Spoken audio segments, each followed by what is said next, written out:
Namaste and welcome to the lecture on linear algebra through geometry.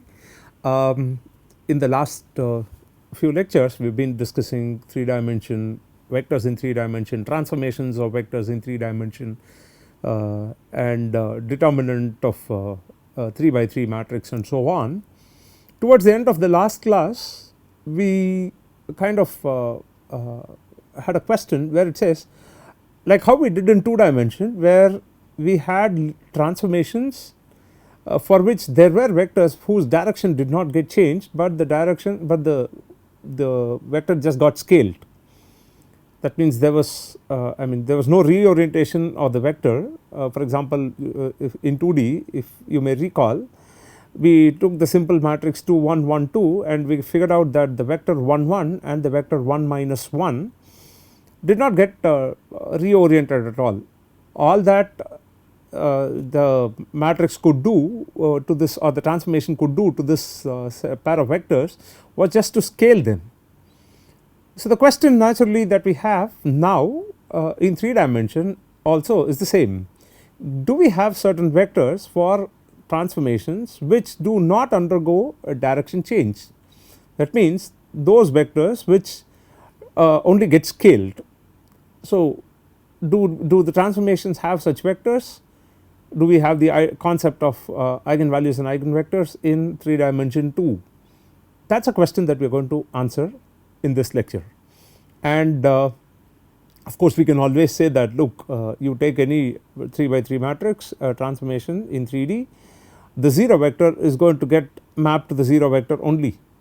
But what we are looking for is a non-zero vector such that the direction does not get changed under a transformation, but the vector just gets scaled. The effect of the transformation is just to scale the vector and not change the direction of the vector. That means we are looking for a vector. Let us look at this. So let us start. So what are we looking for? Suppose A is a transformation. Suppose A is a transformation or a linear map in 3-dimension, a transformation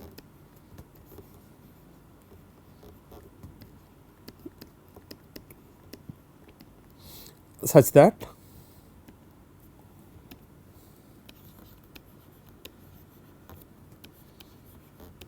let us say Ax is equal to B, where x is the 3 component vector or a vector in the 3-dimension space, B is another vector in 3D space. The question that we ask is Ax equal to B. So the question we ask now is, are there vectors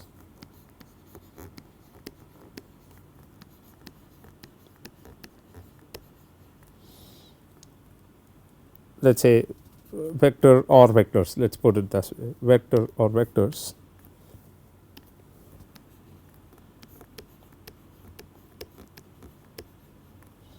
such that Ax or Au is equal to say some lambda u, where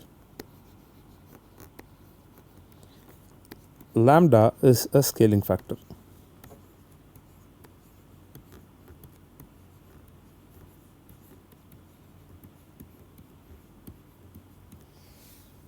Where lambda is a scaling factor. So the question that we are going to ask is, in essence we are going to say that if u is a vector such that Au is equal to lambda u, then we are going to call this vector u as the eigenvector and the scaling factor lambda as the eigenvalue. So the question is, can we find such vectors for the matrix A? This matrix is going to be a 3 by 3 matrix. So transformation in 3D, that is what we said. So what is it that we have? We have Au is equal to lambda u, right. If you may recall that when we did 2-dimensional two transformations in 2-dimension, we took a very specific case of this matrix 2 1 1 2, for which we had looked at a set of vectors, and we already know the idea, like what happens, like you give certain vectors and you are going to get certain vectors which are the result of the transformation, and among them we figured out that 1 1 and 1 minus 1 were the eigenvectors which are the vectors which did not undergo a direction change as far as the transformation is concerned, and those were the vectors that we called as eigenvalues and eigenvectors. And we also had the idea as to how to figure out the eigenvalues and eigenvectors by basically looking at the determinant of this matrix A minus lambda I, equating that to 0, and we got what we call as the characteristic equation, and we found the roots of the characteristic equation which were exactly the eigenvalues, and then we went on to solve the system of homogeneous equations A minus lambda I times u is equal to 0 to figure out the eigenvectors. That is exactly the principle that we are going to use here, that is exactly the same principle that we are going to use here, but then we are going to look at very specifically some of these linear transformations that we have done, because some of the linear transformations which we did in 2 dimension, we actually found out that they did not have real eigenvalues, especially the ones that corresponded to rotation in 2D. It did not have real eigenvalues, and we therefore said, look, this does not have a real eigenvector. And we also found that in case of 2D, the shear matrix which we did, which was like basically the first row was 1k, second row was 0 1, when we had that shear matrix we said that there was only one invariant direction, and since the eigenvalue lambda is equal to 1 repeated, we just had one eigenvector, only one invariant direction that we had for the transformation corresponding to shear. Now, is that what we are going to have even in this case in 3D? So, these are the questions that we are going to answer, but first let us formally define the eigenvalues and eigenvectors, and then we start looking at these transformations and see what could be the eigenvalues and eigenvectors. Do we face the same problem that we had in 2D? Do we face the same problem as far as rotations are concerned, or do we have something else different here? So, those are the things that we are going to focus on as far as this lecture is concerned, right. So, we have au minus lambda u is equal to 0, and lambda is simply a scalar. So, what I am going to do, I am going to look at, since u is not equal to the 0 vector, we have a minus lambda I times u is equal to the 0 vector. This corresponds to the homogeneous system of equation in 3D. This is the, where I is basically the identity 3 by 3 identity matrix, right, that is the 3 by 3 identity matrix that we had. So, we have, this is a homogeneous system of equation for which we look at non-trivial solution, homogeneous system of equations, and we look for non-trivial solutions to this. The moment we say non-trivial solution, we are looking for a non-trivial solution to the homogeneous system of equation. We know that the determinant of this matrix A minus lambda I is equal to 0. So, what are we going to say? Implies determinant of A minus lambda I is equal to 0, and if you remember, we called this as the characteristic equation of the matrix A. So, remember, A is going to be the 3 by 3 matrix. So, we are going to say A and A is a 3 by 3 matrix in this case.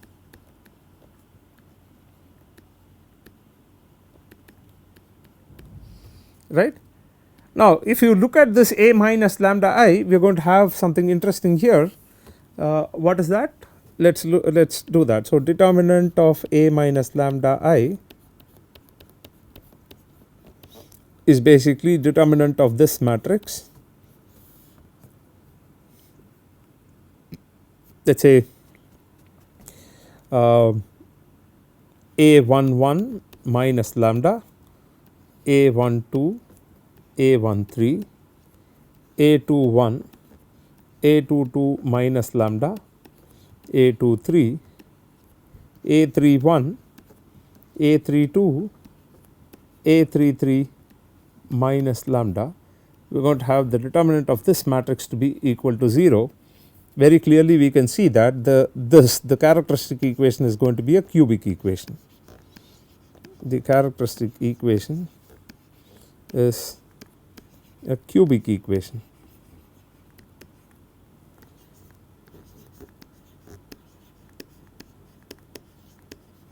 Right, the characteristic equation is a cubic equation. Therefore, we know that which will have that has 3 roots.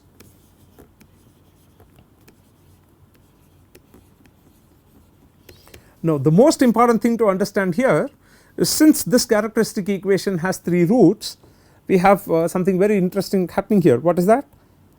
One of the roots will be a real root, the other 2 can be real, or the other 2 have the other 2 will be pair of complex conjugate roots, which means whenever you have cubic equation, we are guaranteed at least to get one real root. And therefore, from the understanding of our 2 dimensional I mean the idea of characteristic equation in 2 dimension for a 2 by 2 matrix, we know that we at least require one real root so that we get one real eigenvector. Now, this guarantees, because it is a cubic equation and one of them is going to be a real root, the other 2 may or may not be. So, what it says is we have at least one real root. So, the other 2 may be real roots.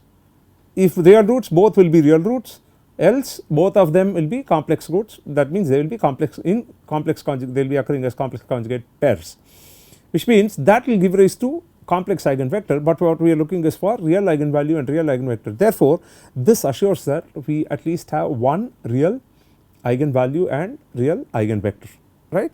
So, we have, therefore, this means at least one real root is guaranteed, real root for the characteristic equation exists.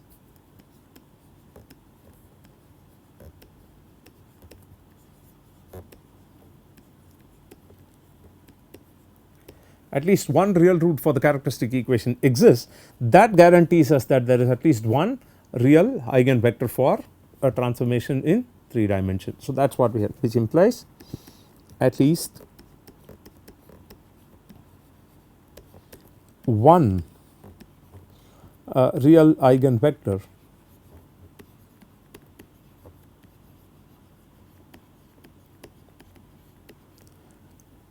exists for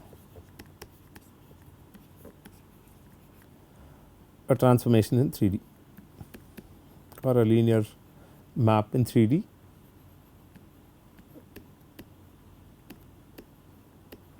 Yeah, so this is what we are going to have. So, again we have another question here. So, there are 3 cases that arise here as far as the roots are concerned. A, all 3 roots are real and distinct. Roots are real and distinct. B, all 3 roots are real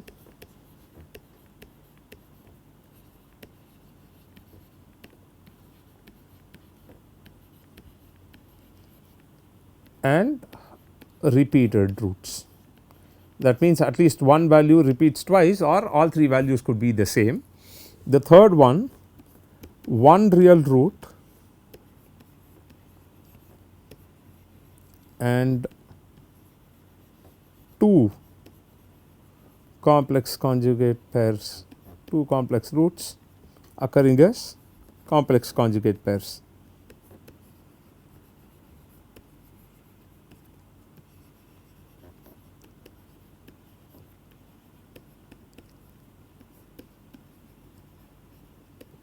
Right, occurring as complex conjugate pairs. So, now you can solve the cubic equation, you can get the values of, I mean you can get the eigenvalues, you can get the eigenvectors.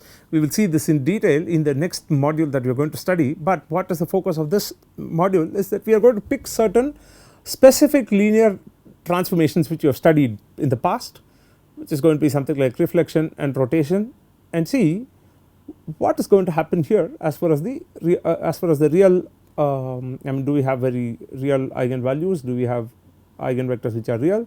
Those things we are going to look at now. We are going to consider two specific examples and see what it is, right. Okay. So, first of all, let us consider this. Consider the reflection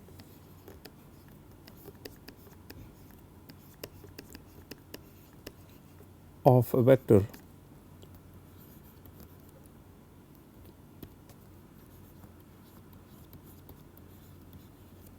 about a plane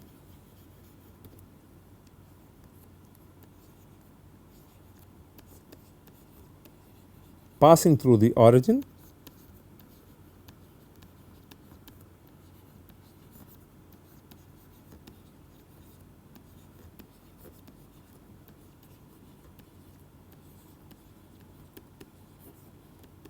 and orthogonal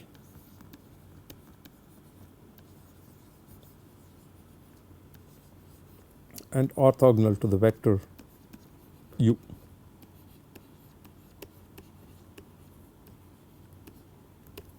Right.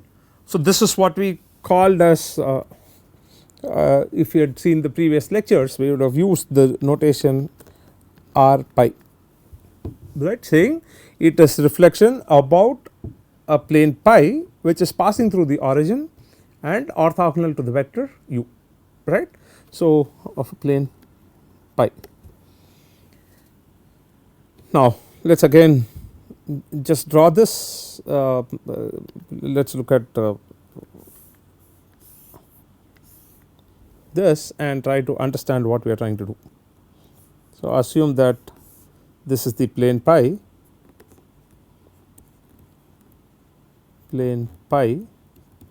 and assume that this is the vector u which is normal to the plane, which is orthogonal to the plane, and let this vector y be there on the plane, right. Now, we have two questions to ask here. What is that? Recall that the reflection of a vector, let us say of a vector x about a plane pi passing through the origin and orthogonal to vector was given by 2 times q of x minus the vector x, where q of x was the projection of x on to the plane pi, right. Now, we have a question to ask. Suppose, let us look at this. Suppose I want to look at what is the reflection of the vector u about the plane pi. What is that? That is very interesting to see, because when I try to reflect this vector u about this plane pi, I have to basically look at the projection of the vector u onto the plane, but the vector u is already perpendicular to the plane. Therefore, the projection of u onto the plane is nothing but your 0 vector. Is that right? It is orthogonal, the dot product will become 0, and therefore, the 0 vector will actually be the projection of u, the vector u onto the plane, which means we have r pi of u is equal to 2 q of u vector minus this u vector itself. And what is this 2 q of u? Since, let us write this, since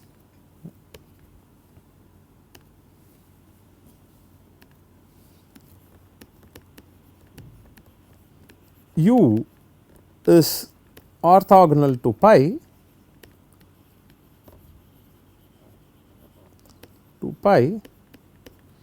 q of u, what is q of u? Q of u is the projection of the vector u onto pi. Q of u is basically 0 vector. If that is the case, then what are we going to get? This implies this implies r pi of the u vector is nothing but 0 vector minus the u vector. That means r pi of u vector is equal to minus 1 time u vector. Oh, that is interesting, because that is the kind of thing that we are looking for. We said we wanted a transformation such that if you have a vector u, a into u must give you lambda times u. That means the vector does not undergo any change in direction, and that is precisely what we see here. If you look at this, the vector that is the vector whose reflection you are looking for is basically the u vector, and the resultant vector that you get is also in the direction of u vector multiplied by a scaling factor minus 1. Therefore, we are going to say that, look, minus 1 is an eigenvalue of the transformation, eigenvalue of the transformation corresponding to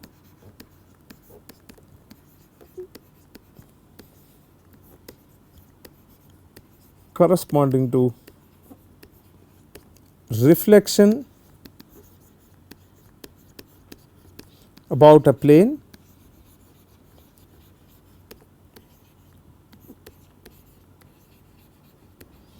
orthogonal to a given vector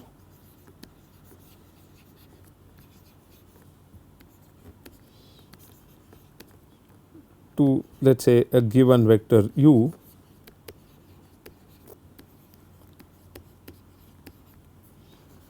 and the plane pi passes through the origin.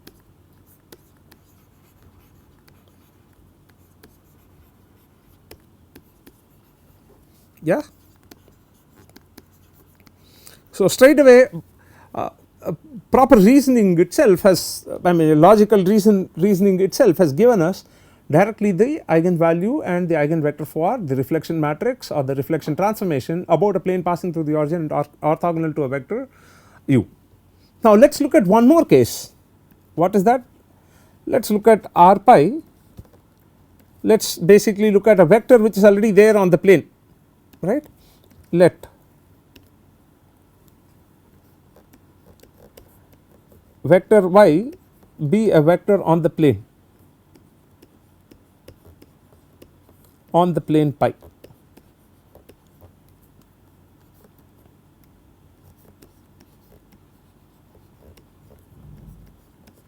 Right. Now, I want to look at what is the reflection of this vector y about the plane which is passing through the same origin and the same condition orthogonal to u. Any vector reflection about the plane passing through the origin and orthogonal to the vector is basically given by 2q of that vector. That means 2 times the projection of this vector onto the plane through the origin minus the vector itself, right. This is something which we have seen. Now, we see that if you look at the previous diagram that is drawn here, you see that the vector y is on the plane itself, right. The vector y, if you can see here, the vector y is on the plane itself, right, here, right. The vector y is on the plane itself. Therefore, what is the projection of the vector y onto the plane?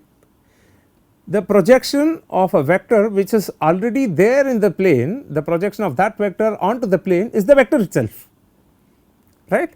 Suppose I have a vector 1 comma 2 which is there in the xy plane, the projection of this vector 1 comma 2 onto the xy plane is the vector itself. So, in that case what we see here is this following. So, 2 q of y is basically q of y is y itself. Why? Because let us write that. So, let us write this projection of y vector onto pi onto the plane pi is y itself.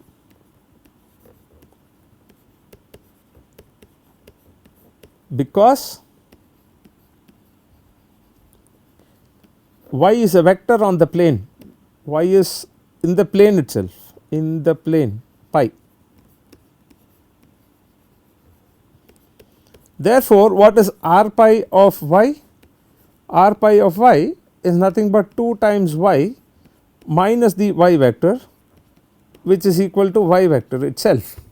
Now, what is it that we see here? We see that for this transformation r pi, that means reflection of a vector about a plane through the origin. For a vector which is already there on the plane, reflection of that vector is going to be the vector itself, which is 1 time y. This is again of the form ay is equal to lambda y, right. That means this transformation which we have, which is basically the reflection about a plane through the origin, for that if you look at a vector which is already existing on the plane, the reflection is the vector itself, which means we have already had another eigenvalue here, right. So, again intuitively we have got this, which says that okay, for the reflection transformation that you have, the eigenvalues are typically plus or minus 1, that is what we have seen here. So, straight away we see that for reflection about a plane,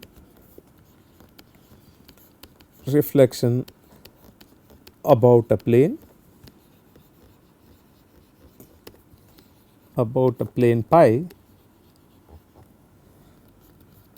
through the origin,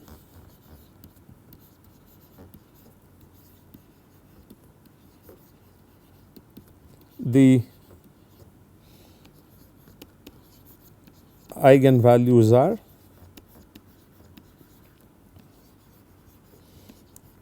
plus or minus 1. We have seen this. Any other vector which is not going to be there on the plane or which is not going to be the perpendicular to the plane will be thrown off to a different direction, and therefore, that will not be a eigenvector. Is that okay? So, that makes sense. Now, let us look at the second transformation where we actually had a problem as far as 2 dimension is concerned. That means, we were looking at the rotation transformation, for which we said look, we could not get real eigenvalue for the simple reason that rotation transformation, the purpose of the transformation itself is to rotate a vector. So, with that being the case, we could not find real eigenvalues or real eigenvectors for rotation in 2D. Now, what we are going to do is we are going to look at the next one, which is rotation in 3D.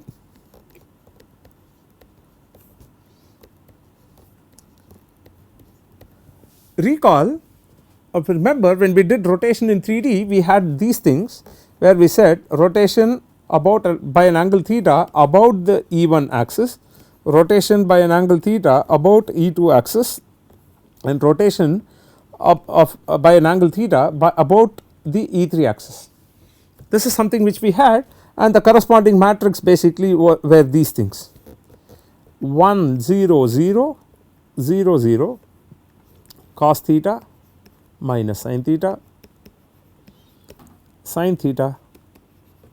and cos theta. This was corresponding to this,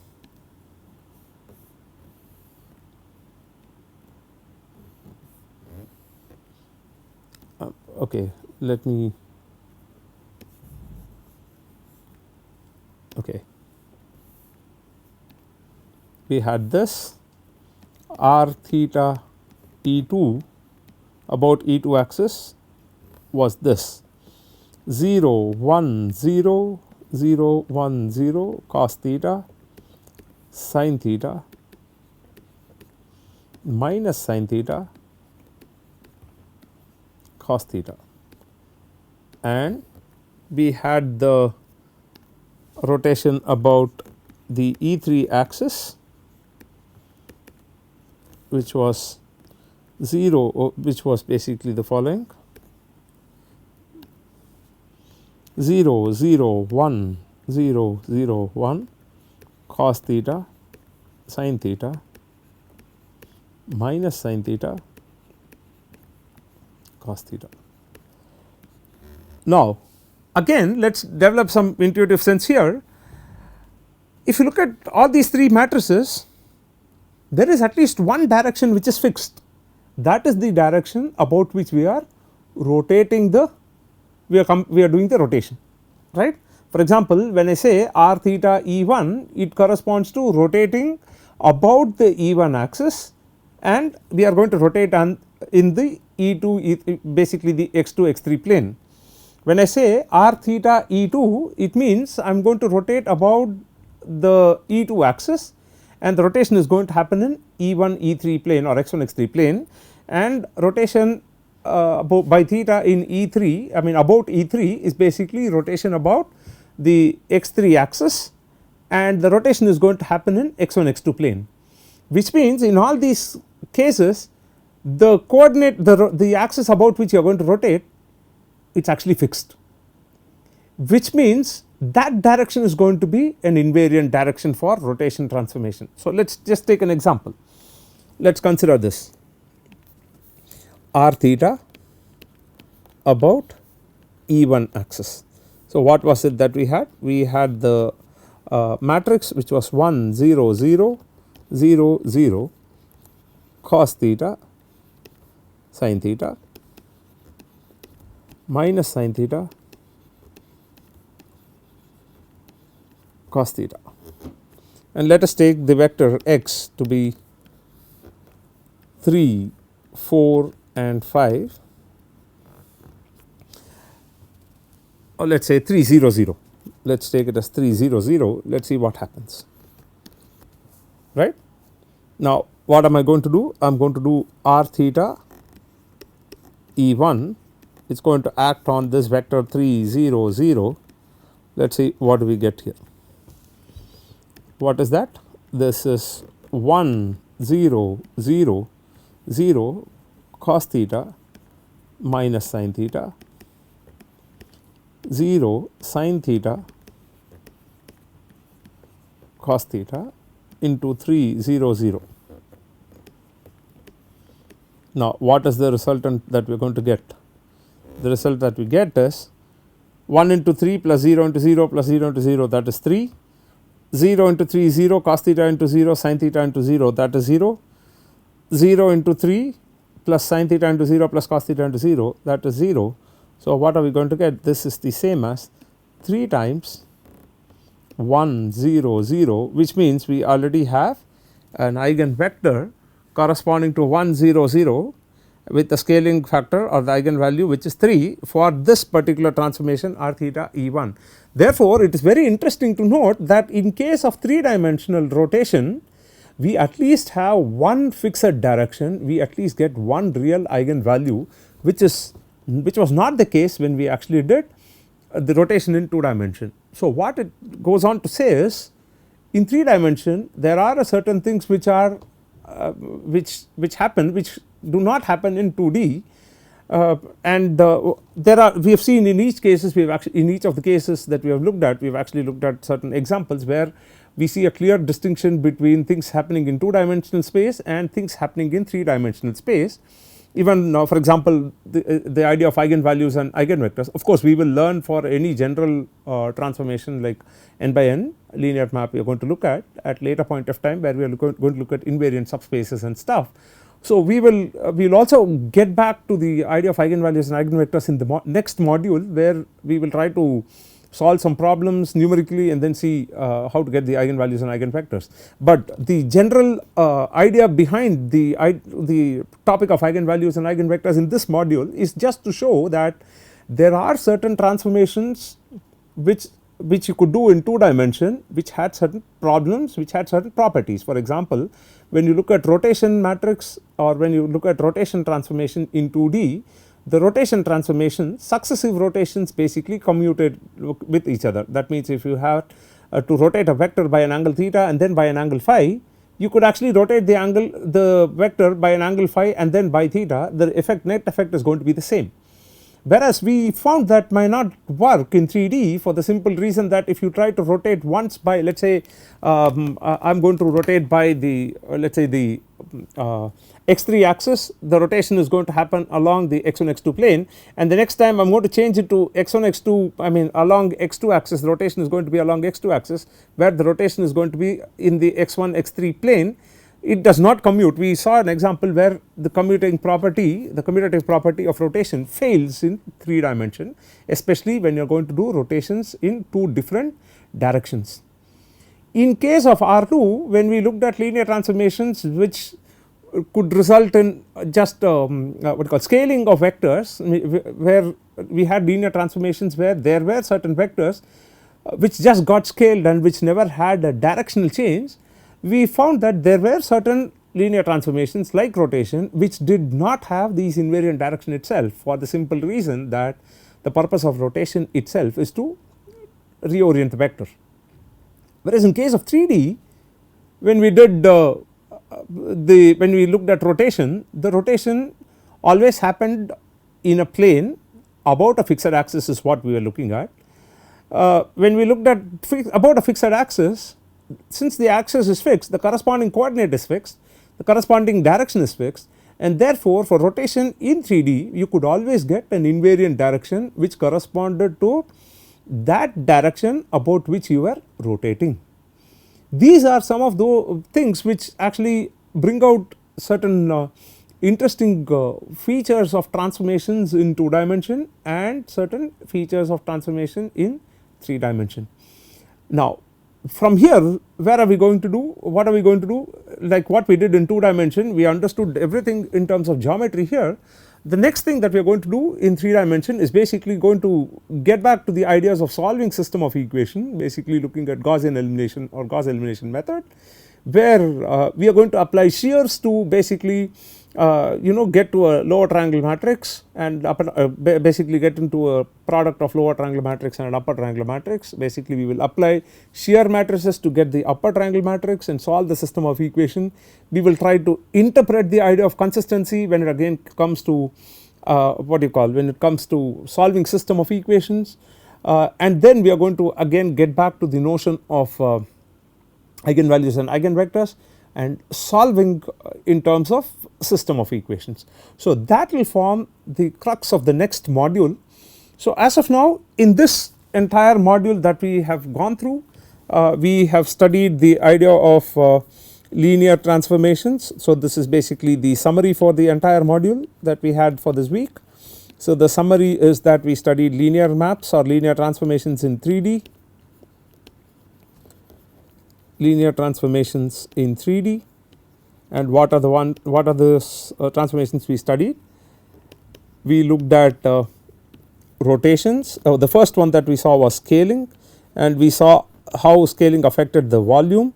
Then the second thing that we looked at was reflection, and we said reflection can be about a line or about a plane. That is something which we saw. The third thing that we studied was shears. We looked at shear transformation and the application of shear transformation in Gauss elimination, and we saw that shear transformation preserves the volume.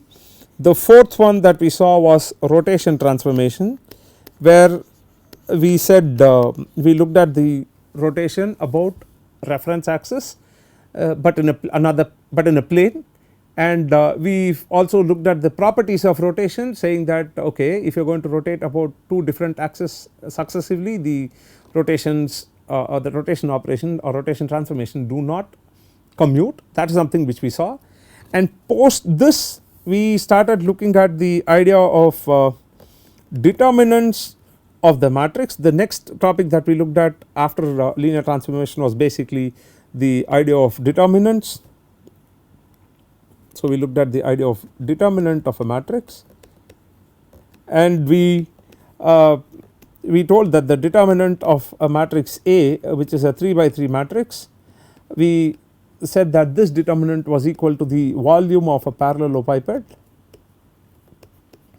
And we also looked at the properties of determinants, where we said if 2 rows are going to be the same, the determinant value is going to be 0. We said that if 1 row is going to have a 0 vector, then the determinant is still 0. If you are going to scale a matrix by a constant, then the determinant of the matrix is k, the constant cube times the determinant of A. And we said that if you are going to scale one particular row or a column by a constant k, the resulting determinant will be the scalar multiple of the determinant of A. And we also looked at how the determinant sign changes if you are going to change or if you are going to swap the rows, and swapping the rows is one of the operations that we actually do in Gauss elimination technique. We saw that, and towards the end we asked the question that Do we have fixed directions for linear transformations? All the linear transformations that we have studied, we basically took 2 of them to understand things better, which actually had an issue as far as the 2 dimension was concerned. So we looked at very specific case of reflection, where we could very intuitively build the idea of eigenvalues and eigenvectors. We said that the reflection is going to have these to be the eigenvalues. Then we looked at rotation transformation, which in 2D did not have real eigenvalues and real eigenvectors, here seems to have, because you are rotating in a plane about a particular axis, and that would correspond to your direction of invariance, and that is exactly what we had as eigenvectors. Now, having done all these things, in the next module what we are going to do is we are going to revisit system of equations and then try to interpret the system of equations in terms of geometry, in terms of all these vectors, like what we did in 2D. And then we are going to look at LU decomposition, where you are going to decompose a matrix into a lower triangular matrix and an upper triangular matrix, a lower triangular matrix through a series of elementary row operations, and an upper triangular matrix.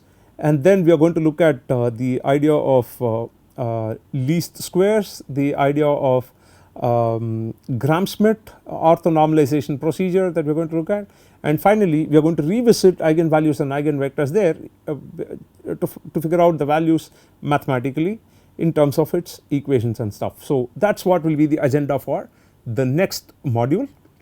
Thanks a lot.